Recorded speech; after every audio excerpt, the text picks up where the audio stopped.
আসসালামু আলাইকুম এভরিওয়ান। এটা হচ্ছে ওই দিনের ভিডিও যেই দিন আমি ষষ্ঠবারের মতো আমাদের বড় হুজুরের সাথে মাহফিলে যাওয়ার উদ্দেশ্যে বের হয়েছিলাম। আর ওই দিন আমাদের গন্তব্য ছিল জামিয়া আশরাফিয়া পাবনা মাদ্রাসা। এখন আপনারা হয়তো চিন্তা করতে পারেন আমি ভিডিও করলাম কিভাবে, এগুলো আসলে কাহিনী হয়েছে কি, হুজুর পিছনে ঘুমাইতেছিল আর হুজুর থেকে লোকায় লোকায় যতটুকু পারছি ভিডিও করছি। এর আগেও আমি হুজুরের সাথে আরো 5 জায়গায় মাহফিলে গেছিলাম, যেমন টাঙ্গাইল, আরো দূরে দূরে কোনো দিন গেছিলাম মনে নাই। যাই হোক, এটা ষষ্ঠবার, এইবারই প্রথমবার আমি মোবাইল নিয়ে যেতেছিলাম। গাড়ির সামনে বসে এই রাস্তাগুলো দেখতে আমার অনেক বেশি ভালো লাগতেছিল। আর অনেক কিছু দেখছিলাম, বাট সবকিছু আমি ক্যাপচার করতে পারি। রাস্তার পাশে মানুষ সুতা না কি যেন এগুলা ধুয়ে শুকা দেওয়া রাখছে। এছাড়াও নতুন নতুন মানুষ, নতুন নতুন রাস্তা, গাড়িতে চলাফেরার ভিন্নতা। আমাদের এদিকে তো ভ্যান দিয়ে মাল ডেলিভারি দেয়, ওইদিকে দেখেন এই যে ভ্যান দিয়ে মানুষ ডেলিভারি দেয় এইভাবে। সবচেয়ে আকর্ষণীয় যে জিনিসটা ছিল আর দেখে অনেক ভালো লাগছিল সেটা হচ্ছে ট্রেন, কিন্তু সেটা ভিডিও করতে পারিনি কারণ হুজুর তখন জাগনা ছিল। সকাল 10টার দিকে রওনা দিয়ে আলহামদুলিল্লাহ বিকাল 4টার দিকে আমরা সেখানে পৌঁছে গেলাম। পৌঁছানোর পর বিশাল বড় জামিয়া মাহফিল দেখে খুব ভালো লাগলো। তখন বয়ান করতেছিলেন পাকিস্তানের ফয়সাল নাদিম শাহ হুজুর। মাঠের মধ্যে অনেক হুজুর, অনেক ছাত্র থাকা সত্ত্বেও আমি তো একটু ভিডিও করতেছিলাম, মানুষ আমার দিকে অবাক হয়ে চেয়েছিল আর আমি একটু শরমও পাইতেছিলাম। মাদ্রাসার সম্পূর্ণ এরিয়াটাই অনেক সুন্দর, আলহামদুলিল্লাহ দেখতে অনেক ভালো লাগতেছিল, বিশেষ করে এই পুকুরটা। আর এই পুকুরটার সামনে দেখেন এখানে একটা মসজিদ, এই মসজিদটার সামনে পুকুরটা খুব সুন্দর। আসরের পরে আমাদের বড় হুজুর খুব ফাটাফাটি বয়ান করলেন। আমাদের বড় হুজুর ছাড়াও আমাদের এই শাহবাড়িরই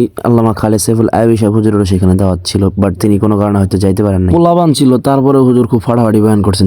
লক্ষ টাকা খরচ করে মুভি জমাই করছে, লাভ নাই রাসূলের আদর্শ গ্রহণ না করলে।